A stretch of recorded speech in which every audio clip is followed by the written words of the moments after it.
Welcome back again to Kibas Online Academy.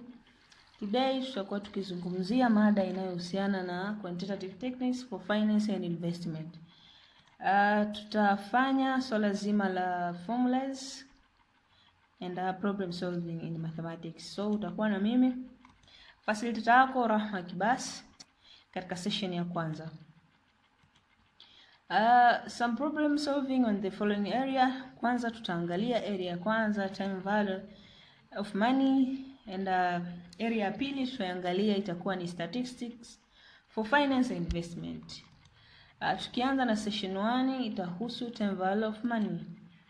So kwa nini time value of money? Tunaamini kwamba fedha iliyopo sasa hivi haiwezi fanana thamani na fedha hiyo hiyo kwa miaka miwili, mitatu, mitano ya baadaye. So tunafanya hivi ili kujua kwamba thamani ya fedha kwa sasa hivi, je, itakuwa ni thamani kiasi gani kwa miaka 5, 6, 7, 8, 9 na kuendelea baadaye. So tutaangalia vipengele vifuatavyo. Cha kwanza tutaangalia formula for simple interest. Second itakuwa ni future value for a given simple interest. Tutaangalia future value for a given compound interest. Tutaangalia pia present value for a given simple and compound interest. Then tutaangalia continuous compounding.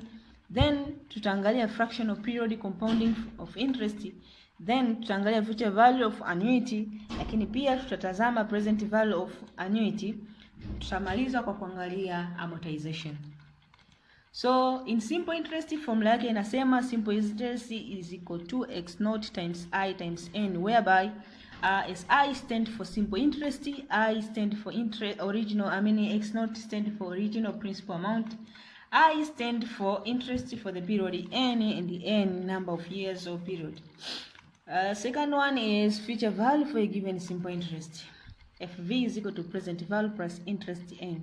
Ili upate future value ni lazima kuna interest inaongezeka. That's why tunasema fedha ile kwa miaka 10 au miaka 5 haiwezi fanana na thamani. Kitu ambacho kinasababisha ile fedha isifanane thamani kwa sasa hivi na baadaye ni kitu kinaitwa interest. So for future value tutachukua ni present value, fedha sasa hivi tutajumlisha interest yake kwa miaka kadhaa mbeleni.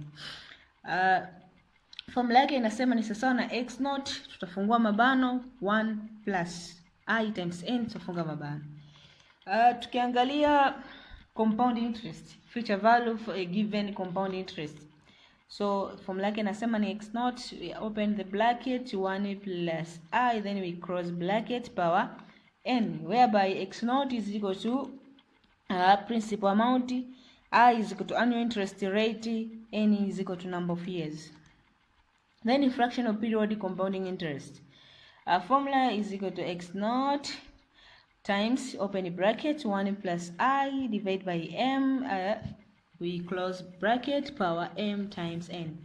Why m? Tunaamini kwamba hii m inakuja ni ule muda ambapo, au tunasema ni ile hali ambapo interest inalipwa mara nyingi ndani ya mwaka mmoja. Kwa hiyo hii m inakuwa ni ile idadi ya period ambazo zinakuwa zimelipwa interest. Either interest yako ulikuwa unalipa labda kwa mwaka mara 2, au ulikuwa unalipa kwa mwaka mara 4, au ulikuwa unalipa daily, au ulikuwa unalipa month, whatever the case. So it depends na interest kwa mwaka ulikuwa unalipa kiasi gani. So x0 here it stand for principal amount, I is stand for annual interest rate, m is stand for number of compounding period per year, n ni number of years, and the m times n tunapata ni total number of compounding period.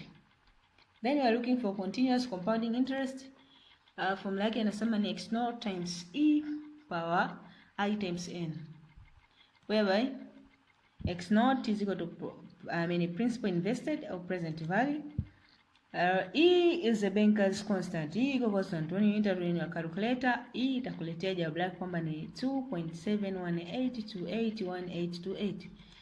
Lakini IO sometime we denote by R is annual rate of interest. And the N is length of time in year principal and interest. So tukicheki future value of annuity, tuna annuity za aina mbili. ziko annuity za aina nyingi, lakini hapa tutaangalia annuity za aina mbili. Tutaangalia annuity, ordinary annuity and annuity due. Tukianza na ordinary annuity, formula yake inasema ni P times, tutafungua bracket kubwa, then ndani itakuwa na bracket ndogo ya kwanza ambayo itakuwa ndani yake ina 1 jumlisha I ambayo ni interest, tutafunga itakuwa power n, tuta minus 1, then tutagawanya kwa I.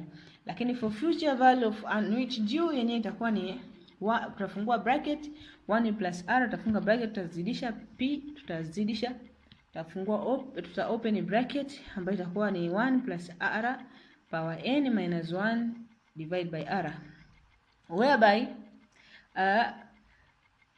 P or sometime we denote by A is annuity or payment ambayo ile unatakiwa ulipe. Na annuity mara nyingi inakuwa inajitokeza sana kwenye masuala mazima ya mikopo au retirement. Ndio tunatumia annuity calculate annuity, ni kiasi gani labda unatakiwa ulipe kila mwezi, ni kiasi gani labda shirika la labda PPF, NSF inatakiwa ikulipe labda kila mwezi. Kwa hiyo we calculate by using annuity. So A inakuwa ni kile kiasi ambacho unatakiwa ulipe, lakini IOR inakuwa ni annual interest rate. N sometimes we denote by T inakuwa ni number of years. So kama sasa tunasema if the interest is compounded more than once per year, the future value for annuity is given by A bracket 1 plus R over M bracket power M times T minus 1 over R divided by M, this here.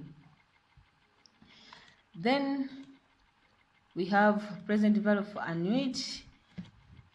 Also here we have ordinary annuity and annuity due. So formula yake inakuwa ni A bracket 1 over I minus 1 over I times 1 plus I power n.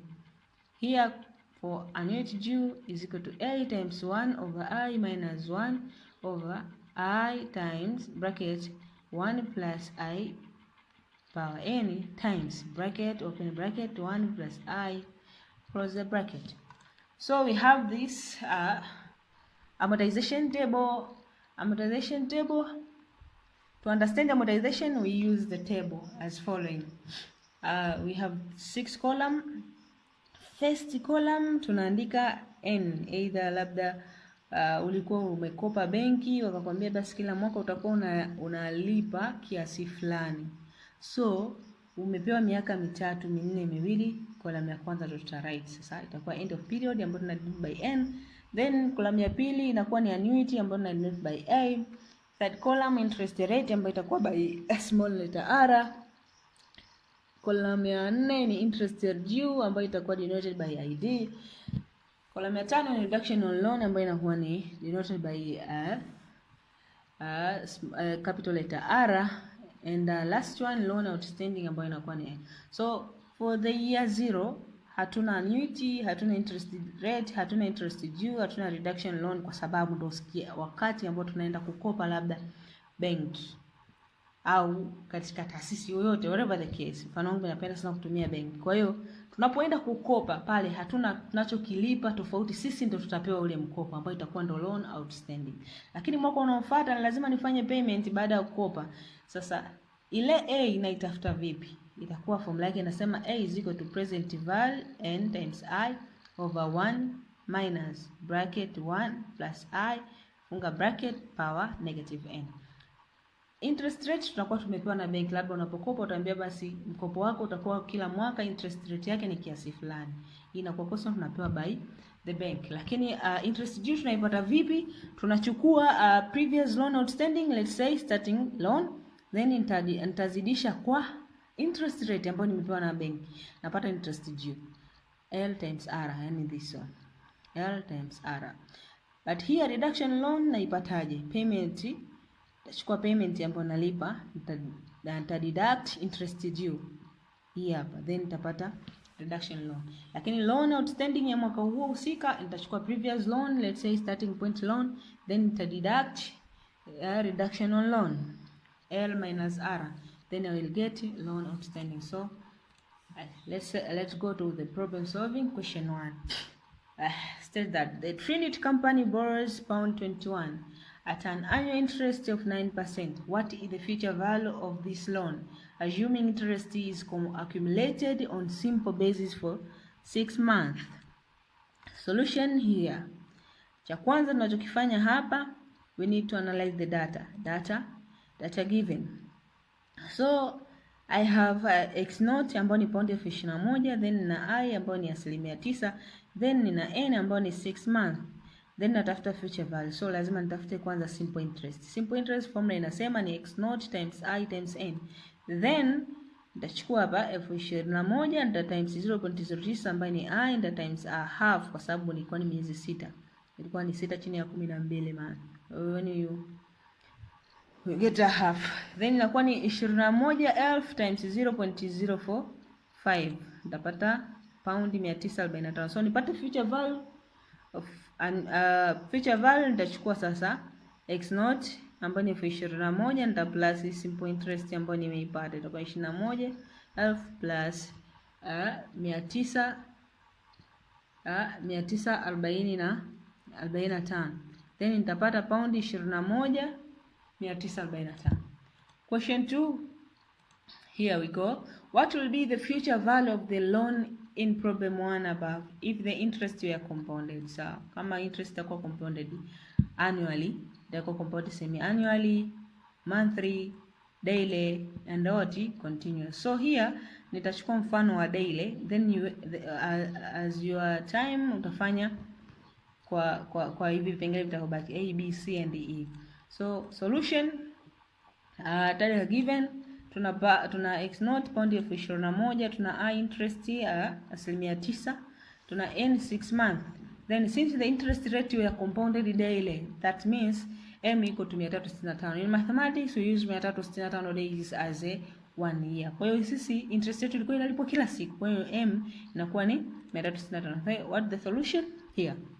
Future value formula yake inasema x naught fungua bracket 1 plus I divided by m power n times m.